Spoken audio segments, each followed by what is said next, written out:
Welcome to the Watchin It podcast. On today's show, a great one rises. Robert continues to develop his drug empire. On this week's episode of Daredevil, a single sword props up the series. I'm your host, Robert, and with me, Donnell. If this is your first time joining the show, we like to cover week-to-week shows, do breakdowns on them, and talk about things that we just like to watch. Yep. Sometimes movies, sometimes shows, sometimes video games, sometimes books. Yeah. Audiobooks even. Yeah. This week, we're covering Daredevil Born Again, Season 1, Episode 8, Isle of Joy. Yes. Which I don't know what that name is. I don't understand what Isle of Joy means. No. That one I do not get. But you know what? I'll say this. Don't get a lot of this episode either. I mean, I get, but there's just some weird things that happen in this episode. I'm like, yeah, it felt a little off. It's definitely off. I don't know what exactly it is. I will say this. Now that the finale's next week, and now that we've we've seen most of this season. I was like, one is, even though we got a little bit of Daredevil at the beginning and sprinkled in the middle there, overall, this is just another one. Yeah, we really only got like one episode of Daredevil. Yeah, I'm like, this is another one of, hey, what if Daredevil was struggling with his want to be Daredevil and he wasn't there? And that's not what I signed up for. Yeah. And also, I see now, other than the fact that it's not scheduled for 2026 until 2026, I see now, I really feel like this whole season is just to set up the Daredevil series. That is like the next season is already in develop or already in works and filming and all that sort of stuff and all that. And my thing is just like, yeah, because they knew it was like, yeah, this is like a prequel in a sense. Yeah, we had that. It was a whole show on I Netflix. know, exactly. I was like, and we've already got the smattering of Matt Murdock in the MCU with his appearances in Spider-Man and then She-Hulk. So I feel like that's enough to get him established. I don't need this whole season, but this was a waste of a opportunity. I will say, yeah. It's not terrible. It's not bad. No, it's not bad. It's just could have been. It's just like more. how people complain about every time there's a new Batman series, other than the Batman, which did it right. Yeah. They feel like they need to retell you about Bruce Wayne. Yeah, exactly. Like it's not bad, but we all know it by now. Yeah, so just jump right in. You don't need to show me Superman as a child. Yeah, we get it. Let's just roll. All right, so we start with Bullseye, Poindexter, in prison. Mm-hmm. He's got a nice view. He's got a big window. He doesn't actually look, too bad for who he is. He's in prison. The guards come in. I do like kind of one thing they say is like, usually we got to gather up your stuff, but this one's not allowed to have anything. It's like, yeah, since he can literally almost turn anything into a weapon. They're just like, nothing in the room for you. He should be in the Marvel equivalent of Arkham. Yeah. Which 100%. I guess is like what the floating prison. Yeah. I can't remember what it's called, but wherever they had like the Avengers after Civil War or whatever. I mean, yes and no. In some ways, I agree, but in other ways, they have always, at least in most of the media that we've had of Daredevil, TV media, film movie media, they've always made Bullseye seem like he's never been the big threat. He's always either the henchman or the guy who sets up Daredevil to get into something bigger, or he's usually like an easy overcome foe. Where it's like, while he is a lot more of a foe for Daredevil in the comics, in the movie media, even I'm going all the way back to the Ben Affleck Daredevil. He's always more of like the side attraction. Where it's like, maybe not. Maybe he doesn't deserve to be in the Arkham because he's not really, he's not really the biggest the most threat in the Daredevil's movie universe. Anyway, they put him in Gen Pop. Yeah, this is the first thing I don't understand.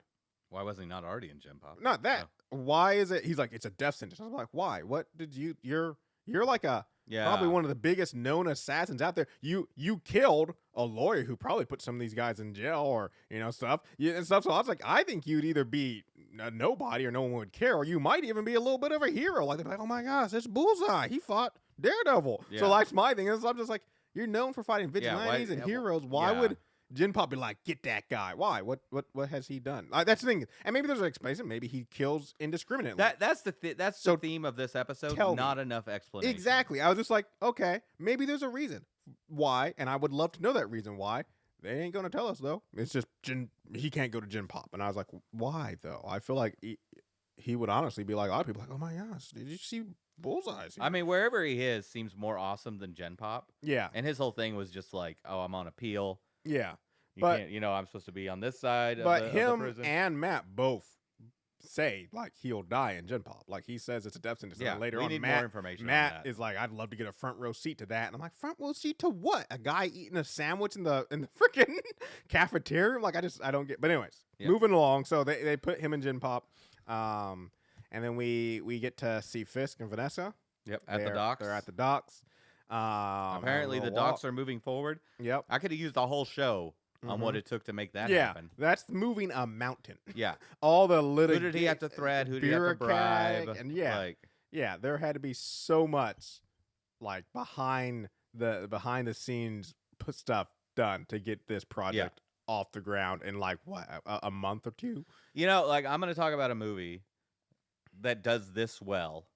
That is a good movie that a lot of people probably don't want to watch, but it is a very good movie about Donald Trump called The Apprentice. Yep. And it's not really about Donald Trump. It's more about Roy Cohen, his lawyer, who like kind of taught him how to be Donald Trump. And it's all about him trying to make deals. Yeah. And like all the shady stuff that goes into making a deal in New York and like getting the city council to like vote for you and the kind of bribes and pressure you have to put on them to get that sort of stuff done and get investments and stuff. And I'm like, oh, well, that's kind of interesting. Nice. I could have used more. More explanation of the intricacies of how the sausage gets made. Overall, the rest of this season that has happened, like, I really feel like there's a lot of things we could have scaled back or done condensed. Like, did we need a whole, especially with how bad it was ended, we need a whole episode about the court case for White Tiger? Maybe we trim that up. Get that a badly done episode. Exactly. About it's a law show that does law bad. Yeah, I just feel like maybe there's a different story. If we are dead set on not having Daredevil be Daredevil for this, then give us a different story of more seeing like the underhanded stuff that Fisk is doing, and maybe what Matt I don't know. Make it where Matt's trying to fight him legally instead of in the streets. Just something. Back to this episode. Yep. Now is when we take off into the bane of the Watchin It podcast existence. Sharp cuts. Yep. From scene to scene to scene to scene. Yep. Back and forth, back and forth. Yep. Do we just want to just finish up Fisk and Vanessa? Yeah, let's do that. So Fisk takes her into his lair, which I guess is at the docks. At the docks, I guess. And there is Adam, still in the cage, not dead. I thought for sure he was dead after that last time we saw him with Fisk. I do like as they walk in, you just see that blood splatter on the wall from where Fisk threw him against the wall, and I was like, no, that was not a blood. I did not see a blood splatter. That was the blood splatter on the painting from when he fought Daredevil. Oh, was that? Yeah, the white painting that he had. Okay. Interesting. That's a Netflix callback. Nice. Hey, nice. Netflix a better show. Go watch the Netflix version of Daredevil. Definitely, for all its faults. If you are watching this and either A, enjoying it, or B, feeling disappointed by it, and you haven't watched Netflix Daredevil, go watch that, because if you are enjoying this, then you're going to have a whole bunch more fun over there with that. And if you're disappointed by this will let you know, no, they can do Daredevil well. Yeah. So there's a bunch of talk about Adam, and he's pleading for his life and to be let go. And I do like Fisk's response when Adam's just like, Vanessa, like, I didn't know. And he's like, well, you shot. I was just like, yeah man, maybe this is not the time. Like, the odds of you surviving are not high at all. But I can tell you one thing, your mouth is not helping. So you want to just shut up and hope these two work out some deal for you to get out of this cage. It ends up with Vanessa killing him. Yeah. Something I didn't see coming, but also not surprised by at all. Yeah. See, I kind of started realizing that he was implying that if they were going to be together, she was going to have to kill him. So I kind of connected the dots, but I wasn't sure if she was going to do it, but she does, which kind of submits that they're back together officially, which is good for them. They worked out their problems, while they are the villains. Hey, I mean, they are a married couple. It's good to see married couples work stuff out. So let's get back while that's all going on. We're intermixing those scenes with scenes of Matt and Heather. Yep. Heather Glenn, his girlfriend. Heather confounds me. This With whole her relationship is stupid and badly done in this show. Yeah. Like, we have not. There is no reason. He is acting like a man child. Yeah. And she should just leave. Yeah. Oh, 100% she should just leave. Unless we've given no indication that she is like addicted to fixing guys. Yeah. Like, she Nothing does at it all. for a living. Yeah. Which but you think she would not want that in her private life. I am not sold on this relationship. Neither am I. Been but 8 that was one thing I was thinking, though. Robert was like, we still don't officially know where this is in the timeline, and maybe they're setting it up for Heather to go away, and maybe No, she's going to be in the next season. I know, Yeah. but maybe she goes away. Like, maybe next season is still before She-Hulk. And I'm just saying, they're setting up where the relationship isn't the soundest, and maybe she might even be adverse to Daredevil when she has to find out when she finds out. I'm just saying, maybe there's still a chance. No, I wish so much that She-Hulk could be a chance, but I'm not. Yeah, It's the thrill is gone. The thrill is gone. But yeah, so they're talking, basically going back and forth about if there's a difference between Daredevil and Muse. And one of the things that gets me is literally the line where Matt, defending himself, but obviously she doesn't know this, says there's a difference between Muse and Daredevil. He was trying to kill you and he saved you. And she's like, I saved me. And I'm like, I'm going to stop you right there. I'm going to stop you right help. there. If Daredevil hadn't showed up, you would be dead.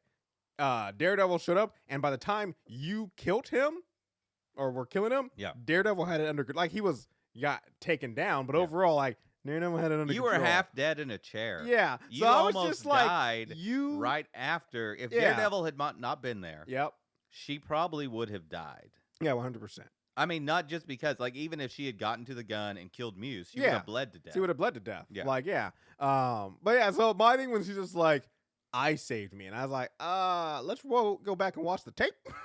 And she's like, they were both in it for themselves. I'm like, on what notion did you get that? Like, yes, Muse was in it for himself. That was his whole thing. He idolized you into a figment of his literal sacrifice where you were his muse and he needed to kill you in order to complete the work. So yes, he was 100% himself.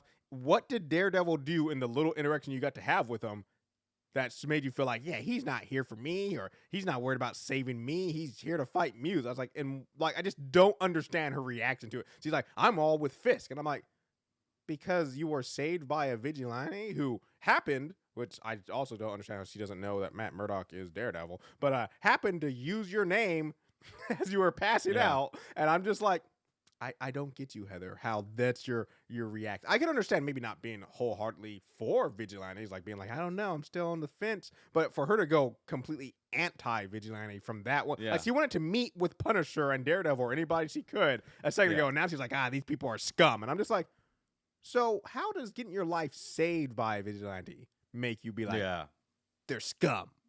I just like, I don't. Because she's under trauma. Yeah, I and guess. not dealing. She needs to be in therapy. She needs to be 100%. talking to someone. Yeah. Other than Matt. Yeah. She needs help. She needs help. She's been a traumatic thing. Yeah. But anyways, while they're talking, yeah, I did not know his last name was Castman. I was like, that's just a name. But Buck Castman shows up. That is the fakest name. Yeah, I'm just like, that is the most comic book name. I know. Or porn star name. Buck Cashman. Yep. Yeah. But he shows up to give her an invite to Fisk's big celebration dinner. I also love how he's just like trying to like edge his way in. Yeah, he's looking in like he knows he's in there. And I do like that. And there's another part where Heather kind of confounds me also is like, so he's there to invite, and Matt's like, wait, how do you or Mayor Fisk knows he's at my place? Which is a very valid question and a very concerning question. And Heather doesn't even bat an eye. Well, that wasn't his place. That was her place. Oh, was it her place? That was her place. Oh, okay. If it was her place, then never mind. Because I thought he said it, my place. Okay, then never mind. Because he's got the big place and she's got the little place. Okay. If that was her place, then never mind. I thought at first, because I was very much, I'd be like, if I was Heather, if it was the other way around, like it was Matt's place, and I was at my boyfriend's place, and a guy that I have a work relationship with, vaguely, even if that, shows up at my boyfriend's place for me, I'm like, this is a problem. But okay, if it was her place, not as concerned. Yep. A little concerning, because I don't think, did she ever give Fisk her home address? I don't know. I thought her home address was where her office is. Maybe it is. That's pretty common for it could be. Psychiatrists and therapists and things like that. Is for their they have an office where their house is, and then their patients come there. That is also kind of concern. I mean, C happened to be meeting with a serial killer and a crime lord, which is a very rare event. But I still feel like people who are in psychology, so like you are meeting with people who are going through a lot. And I was like, I don't know if I'd want somebody who's going through a lot, knowing where I live. Yeah, I don't know. I don't know. I am not insulting anybody who's going to. I've been to therapy and I'm a psychologist, and I've even thought about sometimes I might need to go. I'm just saying, at the end of the day, I just feel like, when you're going through a lot, I've gone through stuff in my life, and I'm like, I don't know if it'd be wise for me to know where some people are at the time. So I just think at the end of the day, it's like, that seems weird to be like, I live here, and people who are going through struggles in their life come here and unload on me. They know where I live. But anyways, moving on. They get into a big fight. Yep. He's a jerk. He is a jerk. Like I said, he's not playing the Batman game. I'm about to say he's valid, but a jerk. Yeah. And how he because I'm like, I mean, look, he's redirecting to be a therapist. He's redirecting his anger. Yes. He's being Daredevil. Yeah. And Daredevil anger in Matt Murdock form. Yes. And something he needs to compartmentalize. That is the core function of a superhero with dual identity. Yep. You compartmentalize. Yep. A little bit later, he says in the episode, he's like, if he came to you, it's because he's trying to get to me. And I'm like, That's giving away info. That's giving away info. And also, it's like, that's never going to go over well with somebody where you're basically saying, like, you aren't the important part here. Yeah. I am. And the other thing I thought, and also I was like, lastly, is like, honestly, I don't think he did, because he started seeing Heather before you guys were officially a couple. So I don't think he even knew. So I'm like, also, Matt, I'm like, I think in this case, you but he doesn't know that. I know, but I'm just thinking, like, you actually are wrong, which is not going to make Heather... Yeah. This relationship is doomed. Yeah. Anyways, so they have a fight, and then Matt leaves because he gets called into work, where more drama ensues. Yep. As we find out that for whatever reason, Bullseye wants to see him in prison, and that this isn't really a big plot point other than that he freaks out on the dude, and I'm just like, you're really, like you said, he's letting his life blend together too much. He is not compartmentalized, because his current client, he can tell, of course, with his powers, that he's lying, and he just goes off on him about like, we're not going to let you up there and lie and all that stuff. And I'm just like, once again, like you were saying, you're letting your freaking anger at your current status with Daredevil and what's going on with Fisk bleed into your normal life, and you can't have that. And he's just like, oh, if we tell a lie, we're not serving justice. I'm like, again, I've said it before. He should be a prosecutor. He should be a prosecutor. Yep, because then he would get so much more done in the name of justice. Yep, if he was a prosecutor. 100%. And there's no way he doesn't get elected. Yeah, he's a blind man. He's got. I mean, it's DEI actually, I was written gonna say, all over it's him. even like that his client says, it's like, I want to testify. It's like, I don't know. It's like, I don't know. I think I have pretty good eyes. I got a black woman and a blind man with me. And I'm like, it looks good for optics. I'm like, like you said. an ex-cop or detective is your PI. Like, you're set. Your optics look solid. And you can tell when people are lying. Mm-hmm. That debate's going to go awry for the other person. Some great justice, because like you said, you can prosecute the people who need to be prosecuted, and you can realize this guy is actually innocent, and start working out things. But instead, no, he is not a prosecutor. Anyway, crazy. There's a brief meeting with Fisk. Yep. He's talking about the task force working, and he promotes. Which I have so many questions, because like vigilante justice has been down since the task force is 30% since the task force come out, and I'm just like, on what metrics and how long has it been? Like, it's been maybe 3 nights. Maybe there just hasn't been any crime for the vigilantes to fight. Can I get the task force show? Yeah. Can I get the task force show, There we Donnell? go. Yeah. What's the 30% of vigilantes? Yeah. Are they stopping Spider-Man? Yeah. Are they stopping whatever? What are they doing? Are they stopping Luke Cage? Yeah. Like, who are they stopping Jessica Jones? Yeah. Who's all these vigilantes? All these vigilantes. 30% down. And how are they stopping them? How are they stopping them? What happened? Or are they stopping? Are they just stopping the crimes and the vigilantes aren't showing up? Maybe we got no answer. Just 30% down. On what metric? For how long? Because I feel like it's only been a couple of days since the whole Muse thing is what it kind of seems set up to be. So I'm just like, the task force has existed for 5 days. Maybe there just hasn't been any reason for vigilantes to be out. I just was like, on what I need more metrics? info. I need more info. That's what, like, I desire a show about it. At least an episode or two. I mean, we got. Where's the scene where Jack, the swordsman, is evading the task force? Yeah, anything. We need or Hawkeye. Mm-hmm. Yeah, I was gonna actually. That's where I was gonna go with Hawkeye. She's out there. You went Jack, but I was leaning. Yeah, no, Hawkeye. she's out there. Yeah, she's out there doing her thing. She's out there. Miss Marvel, maybe. Little Miss Marvel. They could. She's not staying in Jersey City. She might come over. They might go over there. There's always plenty. Yeah. By the way, where's my after credits scene of Murdoch having dinner with Miss Marvel and her family? Yeah. Where is that at? Anyways, so many missed opportunities, and just he also promotes.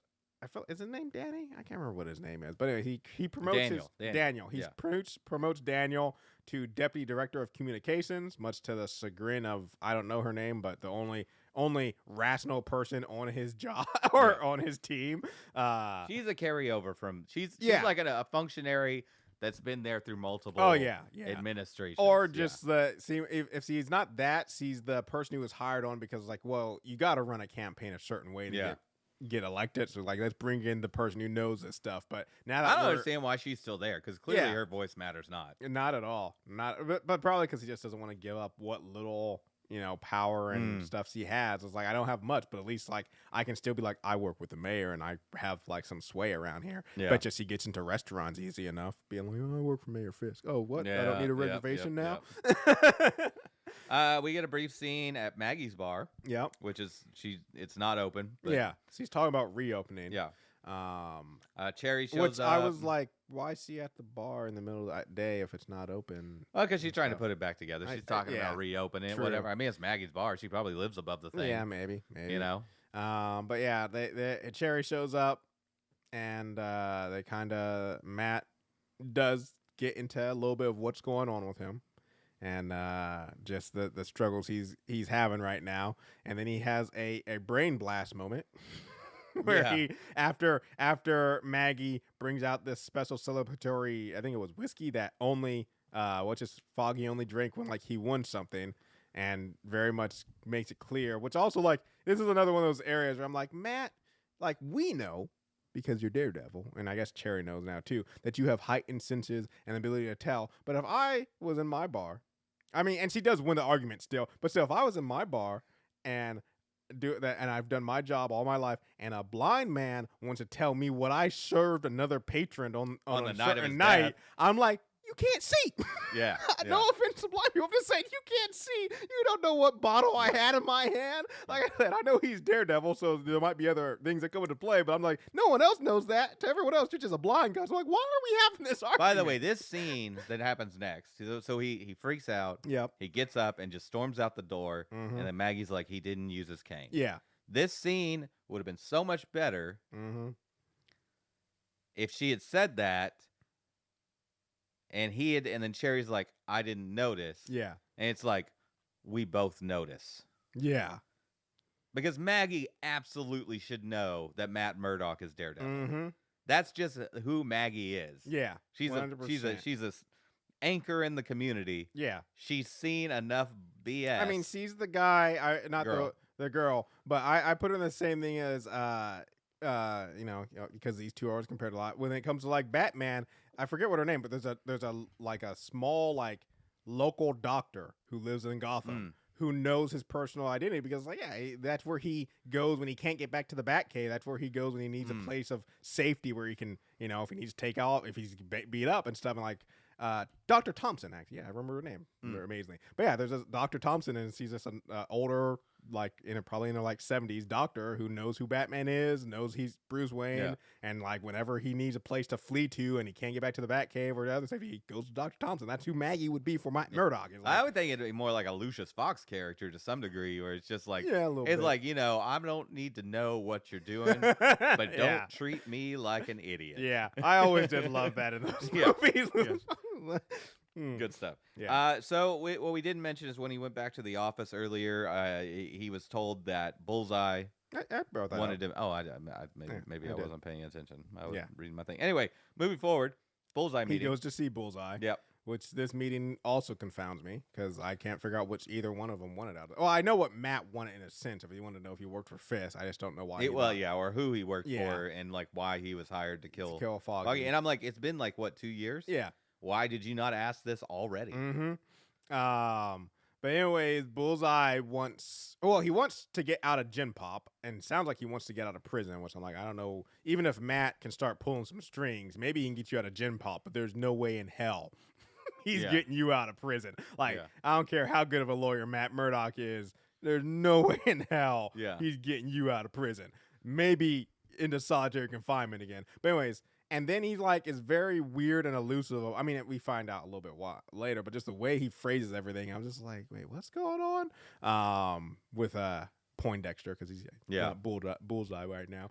Anyways, and then Matt, which I feel like they'd be watching this room. Like, while there is he's not meeting with his lawyer. Exactly. He's just meeting with a guy. He's just meeting with he requested to meet with somebody who's not his lawyer. Like I said, that's just like if you go and visit your family member in prison, they're watching. Yeah. Especially because that's when a lot of stuff, like if their stuff's going to get smuggled into jail, that's when people tried it the most. So I'm just like, no, Matt did not just smash his head into the table 3 times and then brush it off as like, oh, he smashed his head in the table. I'm like, no, they saw the whole thing. But they play it off as if that's not what happened, because when the guard comes in, he's like, oh, this idiot. And I'm just like, okay, no, the guard literally believes he smashed his head into the table. Boy, the FU that Murdoch drops, though. Mm-hmm. That was a good strong FU. Out of character, felt. Yeah. But still a good strong FU. He's really out of character. Like, that's the thing is, like, he is very much this whole episode just He's spiraling. Yeah. He's spiraling. He is. Yeah. Which I could kind of understand a little bit as you watch your biggest threat and your biggest rival rising in power. Well, and which rightly so. I mean, everybody's going to think he's crazy, but rightly so. Fisk is up to something.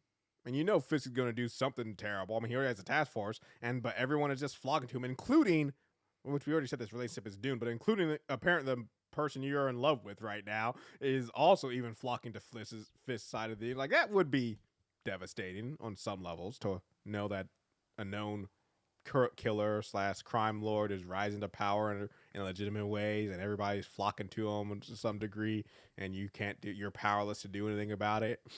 That would affect you. So let's pick up with the ball. Yep, we're at the ball. Mm-hmm. We've got Daniel and BB. Yep, being friendly. Yep.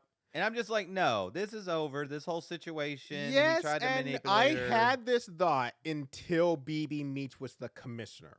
Yeah, I mean, I can see that a little bit. She's playing the game to get inside. Yeah. Well, and then she even says when she leaves him, just the line that she says when she goes back to Daniel is, I got to get back to work. And I'm like, oh, this whole thing. Yeah. Even because, like, as we've already alluded to before, even Daniel and BB just hanging out before he threatened her and all that stuff was like, really? Like, how'd this friendship come about? And the more I look at it, the more I'm just like, BB's always just been manipulating him. Has been like, this is my end to getting the real scoop on Fisk and stuff, and she's doing what she has to, which is being the party girl with Daniel when she needs to, and stuff. And so that's the only reason why, because at first when I saw them talking, I was like, yeah, no, BB accepts him back too easily. Way too easily. But then when she met with the commissioner, the way she's talked about everything, especially with her knowing that Fisk is the man who likely killed her father, I feel like even more she wants to be on the inside and get the information she can to maybe, out him and all that stuff. So she's willing to do whatever she needs to, including sucking up to Daniel and putting out, puff pieces about the task force if she needs to, because as long as that keeps her close to Fisk so she can get more information. And so like that, after I saw that part with the commissioner, I'm like, okay, you know what? This actually does make sense. Why? Yes, he would forgive him easily because he doesn't want to lose her in. If she gets upset with Daniel and blows up their relationship, that's that. No more meetings with Fisk. No more. I need some backstory on how Daniel even got here. I need that too. Like, why is he qualified? Mm-hmm. Like, he's like the social media guy. Well, I think that actually, we kind of do get this backstory through this is because he is originally hired on, and even so, like he seems like he's just like a low toady in the campaign, and then rises through the ranks. I guess you're right. He just kept sucking up to Fisk, and Fisk saw that like, oh, this guy will literally do anything for me, so that's why he's rising up. Is like, Fisk is just like, this guy, he's literally his yes man and stuff. So I'm just like, Like the guy made it very clear that he adores Fisk for whatever reason. I'm like, I don't know how he got to this level.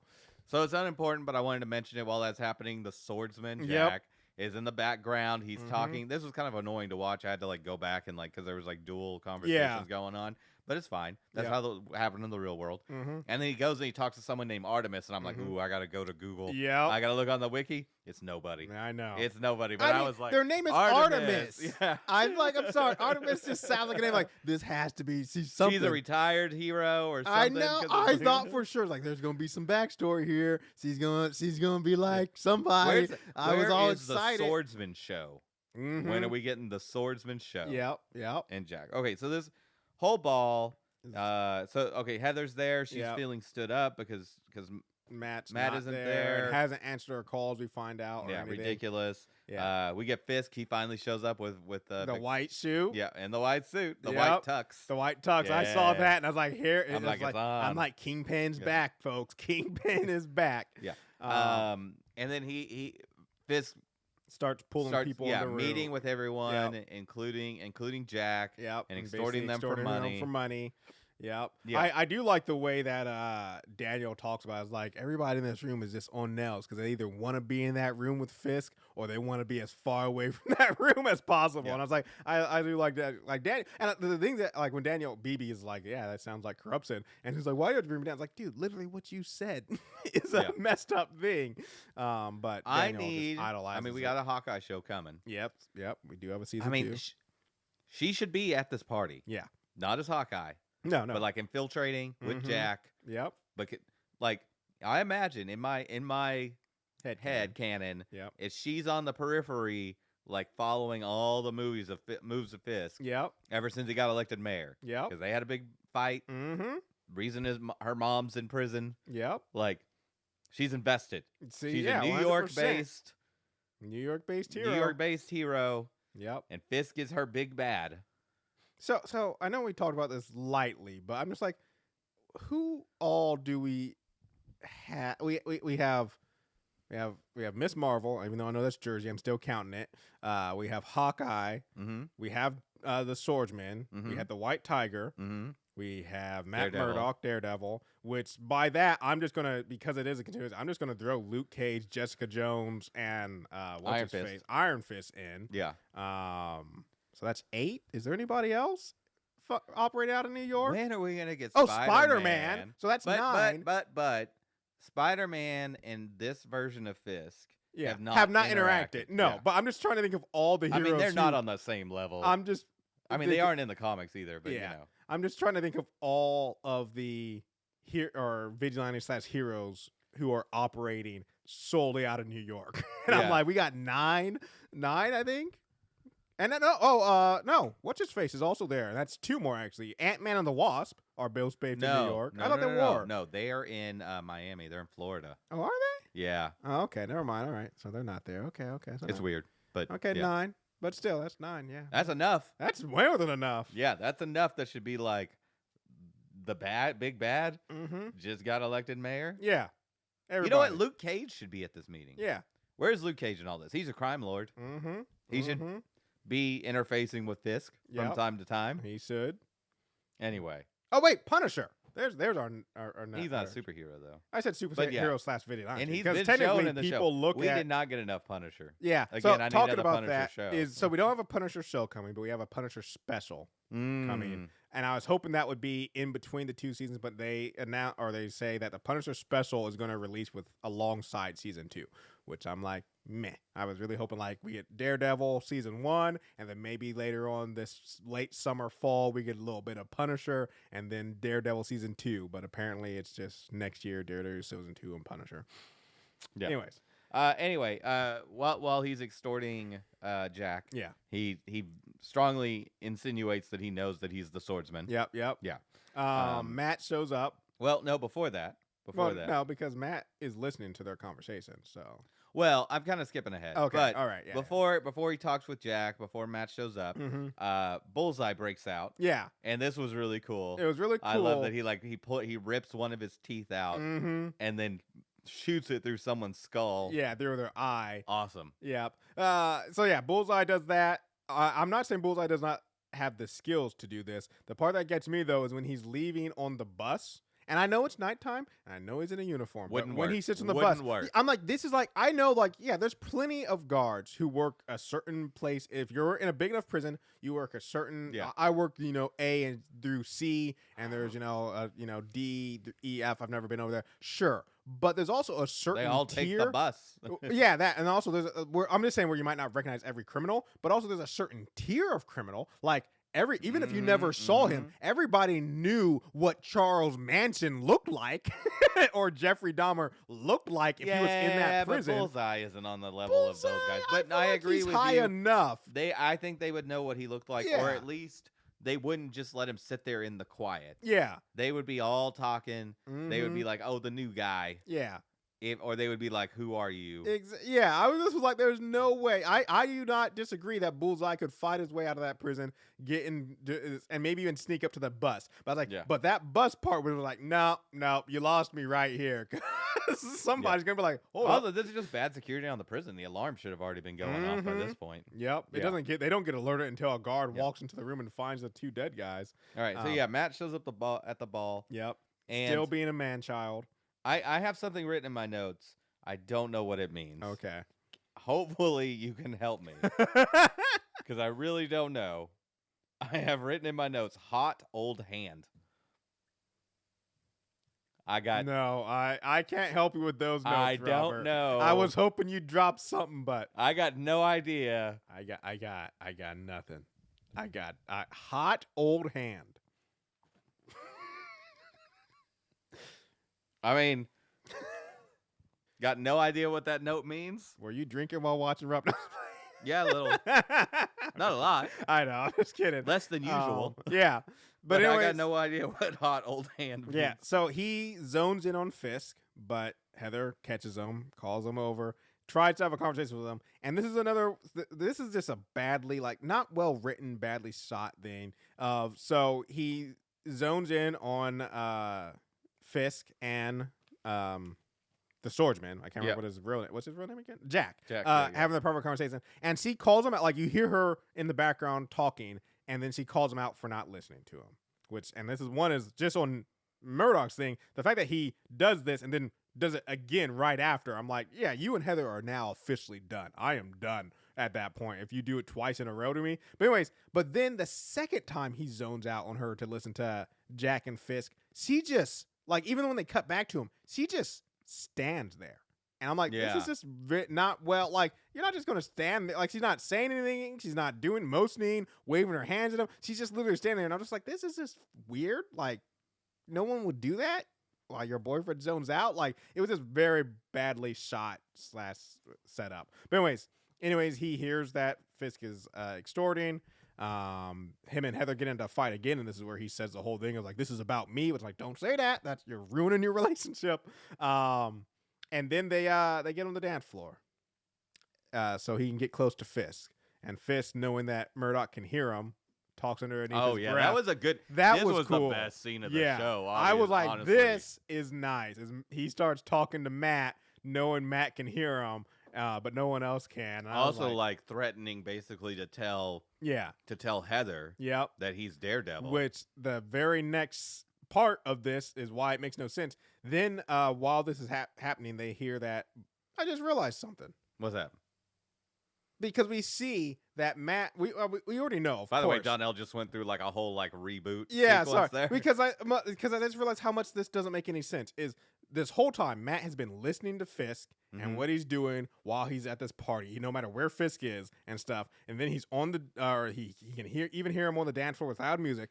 So how the hell did Matt not know that Bullseye had broken out? Because they walk up to Fisk and Vanessa, and the guy's like, we just heard that Daredevil broke out. I'm like, oh, Murdoch should have heard that with his enhanced hearing. So to me, I'm just like, well, wait I mean, his hearing has been dumb this whole episode because he's trying to talk to Heather. Heather's trying to talk to him, and he's focusing on that. I'm like, no, Daredevil can hear it all. Yeah, at all times. Yeah. He doesn't have to tune necessarily everything out. He can listen to have a conversation with Heather while hearing the other thing. Yeah. We've seen him use that power in this show where he can do multitask. Yep. But But like anyways, he has the whole fight with Bullseye while listening to monitoring the heartbeat which of Foggy. That fight with Bullseye would take a lot of focus, and the fact that he's able to focus. Yeah. Anyways, that's not a big deal, but I'm like, Matt should have known. Yeah, he should have heard Bullseye. it. But anyways, so they get on the dance floor, and they're dancing, and what's her face? Vanessa says she needs to tell Fisk something, and that's when he connects the dots that Vanessa was the one who had Foggy killed. Yeah. And so he cuts, why? like I said, why? which we don't get. He cuts in to Fisk and Vanessa dancing and hands Heather to Fisk. And I was just like, time out. What? You're just going to hand your girlfriend to Fisk? Like, he was just threatening to out you to her and all this stuff. And you're just like, hey, Heather, here, go with the powerful. The dance. That's during the dance that they do that. Yeah. He threatens her during the dance. And then in the very next thing, he cuts in. Because he's dancing with Vanessa when he's threatening him. Yeah. And then he cuts in, and you're like, you just handed your girlfriend, who you are very supposedly fond of and very, want your relationship to work, to your biggest rival who was just threatening you. Yeah. And yes, I get you want to talk to his wife. But I'm like, what? By the way, made no sense to me. I got several problems with this situation. Yeah. I find it very unlikely that anybody would accept this situation. Heather is not happy with Murdoch. Nope. And it is inappropriate for her to dance with a client. I know they had like a brief conversation where basically Vanessa and Fisk were like, yeah, we don't need you anymore. Yeah. They totally do. But that relationship is not officially over. Yeah. And it's still inappropriate to dance with your therapist. Yeah. It's inappropriate that he invited her to the I feel like to the security. ball at all. I don't know. And I think like a therapist could get invited to like a Vanessa definitely knows who Matt Murdock is. Oh yeah, he's Daredevil. She even says it to him. Yeah. Yep.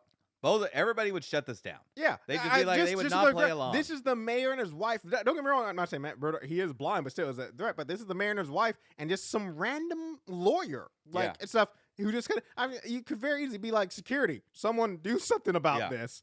But they keep dancing. Yeah. By the way, security is not just like regular security; it's the task force. It's exactly. The strong arm of the law. So let's talk about that. Oh scene. yeah, we skipped over there's that. There's like a waiter who's taking a bunch of like clandestine pictures. Yep. And the task force, Fisk is like, okay, get rid of that guy. Take care of him. And the task force drags him outside, into the kitchen. And boy, man, oof. Ooh, I worked in the food industry. Yeah. He just shoves his hand. I've worked with industrial deep fryers. Yeah, right into the deep fryer. I'm like, you ain't wanking for a while. Yeah. That's gonna be, you're gonna need a skin graft. Yes, for a couple. Extra crispy hand right there. Anyway, during this whole dance and all the back and forth and whatnot, Bullseye shows up. Yep. He takes out a guard. Yep. And props up with a sniper rifle. So here's my thing. I thought I had it figured out. I thought I knew what Bullseye was about to do, and I was wrong. I thought Bullseye was there to kill Vanessa.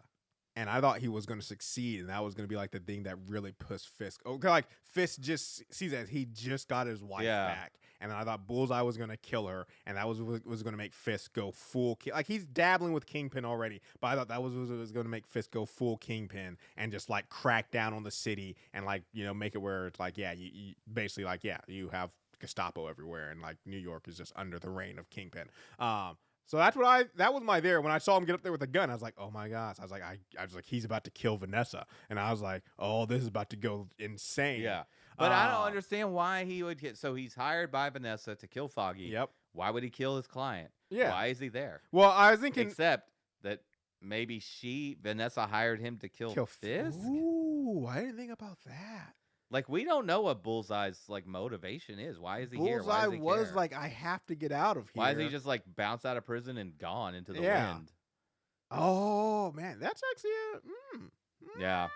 maybe. Anyway, so that during all this, he takes a shot. Yep, at Fisk. Murdoch hears the gun clicking. Yep, and takes a bullet for Fisk. Mm-hmm. Out of character.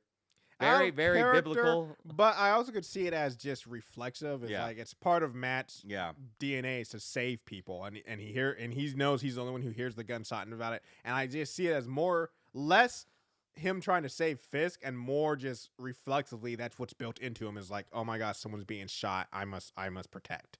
And after the fact, while he's lying on the ground, he's like, wait a second, did I just take a bullet for Fisk? But, yeah, for sure. yeah. I mean, that's gonna be weird for the last episode. Like, how I is feel it like gonna be? I feel like the how's it last gonna be episode Daredevil? That's what with a I bullet in feel him? like the last episode is going to be more not Daredevil. Yeah. Anyway, yeah, that's where the episode ends with him taking a bullet. It was an episode and everyone not that shooting existed on this planet. And the other part is like, and I get you could say it's because originally you might say, well, there's a bunch of civilians, you don't want to shoot them, but Bullseye is up above everybody by himself, and no one takes a shot at him. I was like, I don't know, known killer, assassin. I also took issue with that he's got like the dead body there just propped up against the rails where everyone can see. Yeah. Stupid. This was an episode. It happened. Yeah. Hey, if you like this podcast, you should check out our website, watchinitpod.com. There you can find links to our social media and to our email, watchinitpodcast@gmail.com. You can also see our blogs that we're now posting on. Yep. Though I haven't posted anything in a while because I haven't finished anything. I got some stuff going up. That's my fault for picking 240 episodes of something I gotta watch. 2 days ago by the time this comes out. There we go. But yeah, no, I have some stuff actually already written and scheduled coming up. So yeah, got some interesting stuff. Well, I'm still working on my Blacklist thing. I'm halfway through the last season. Hopefully I'll be done with it next week or the week after, here pretty soon. Yeah. Just in time that we'll be too busy to talk about it. And of course I'm playing Schedule 1, which I talked about last week, drug dealing video game. Got in there Fantastic, myself. super addicting. Yep. I've almost reached the end of the content that's available right now, so it's just going to be waiting a year for updates or 1.0 or something before I play it again. But Donnell, what have you been watching?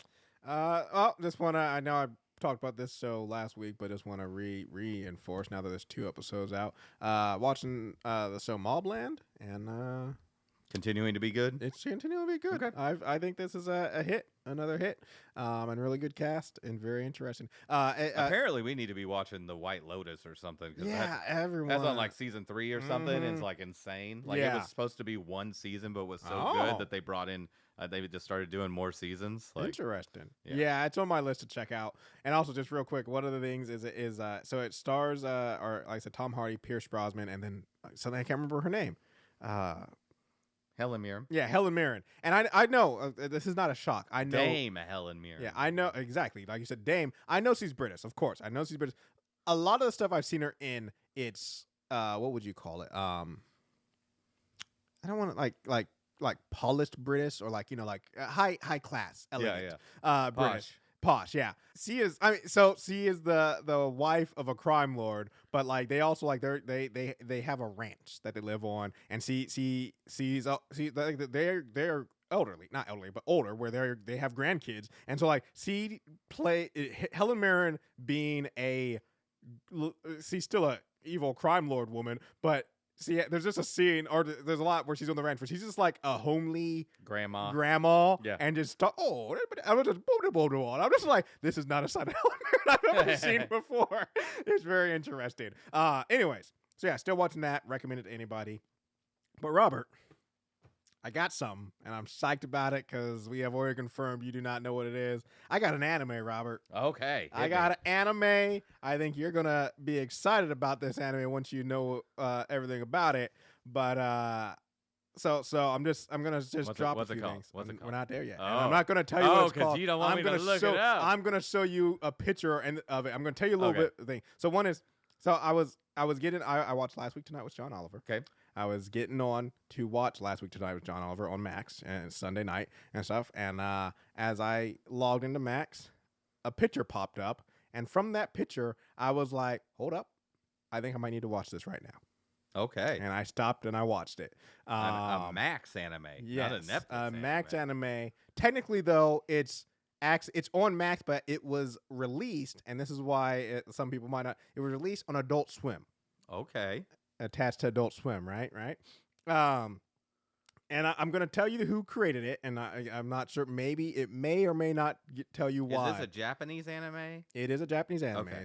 It's created by Shinichiro Watanabe.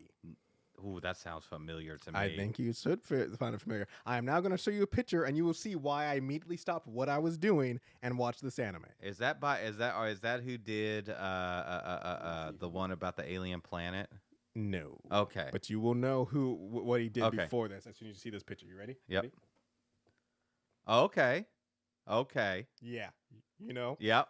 Cowboy Bebop. Cowboy Bebop. I saw that and I was like, is that Cowboy That's Bebop? Cowboy Bebop written all over it. Yes. Lazarus, huh? Lazarus. It is his latest anime. I thought about clicking when I was looking through the weekly animes, and I was like, I thought about clicking on Lazarus. Yep.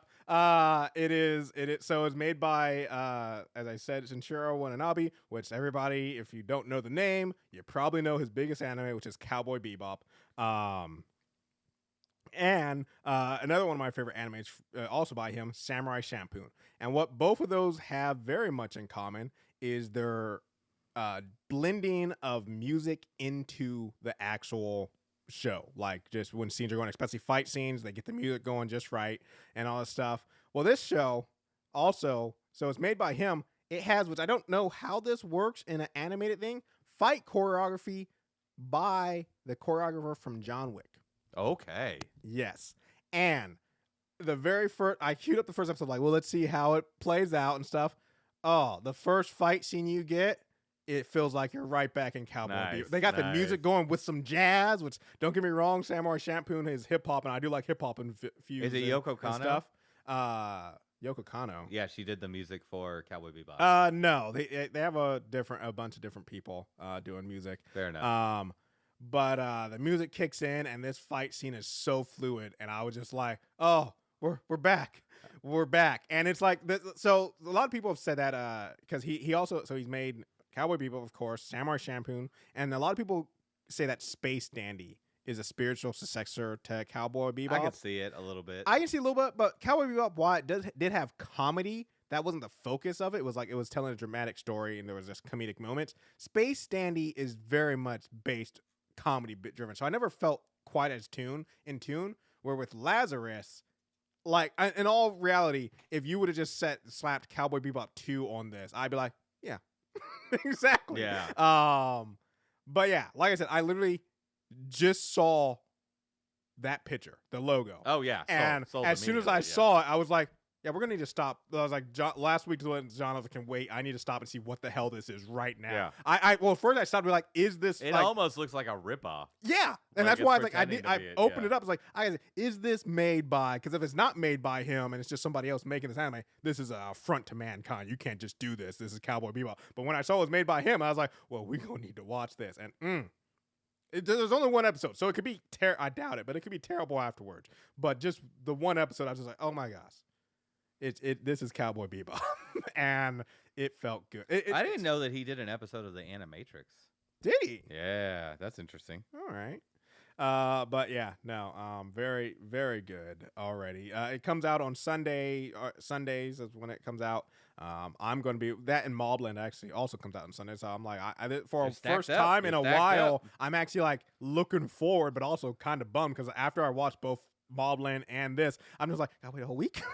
I'm like, I gotta wait a week. How do people do this anymore? But yeah, so I'm gonna be checking it out, and I feel like Robert will be checking. I guess it's already on my list. It's on the list now, bookmarked, ready to go. Yeah. Excellent, fantastic, good find. Yeah. I was like, Robert's gonna. It would have ended up on my list eventually. I know, but I just wanted to. I was really hoping to be able to be like, because I know you like Cowboy Bebop just like me. That's like almost everybody. It's not on my radar. And I just thought, like, I'm gonna be like, hey, Robert. And you're like, yeah, of course you know about Lazarus. And when you said you didn't, I was like, oh, probably if you didn't tell me about it, I would have looked at it and been like, oh, this is a ripoff. I'm not watching this ripoff. Yeah. Anyways, that's what I've been watching. That's it. That's what I got. Well, that's the show, everybody. Join us next week. Season finale. We're doing a special crossover with the MCU's Bleeding Edge. Yes, thank you, Robert. Yeah. Yes, we're going to be doing a crossover. They've been covering I was going to say Cowboy Bebop. They've been covering Daredevil 2. I'm sure they have some opinions on it, whether they're the same as ours, but we're just going to get on there so we can all just talk about what we think of this series and the final episode, of course. I think it's going to be pretty fun. Probably not good. Yeah. I can't imagine that the last episode's going to say, look, it's not bad. It's not bad. It is a thing that exists. Exactly. Yeah. And it's not what I was expecting when we started it. I was like this. I was ready to go. And we never got the car in gear. It didn't go. Anyways, thanks so much for listening. Bye.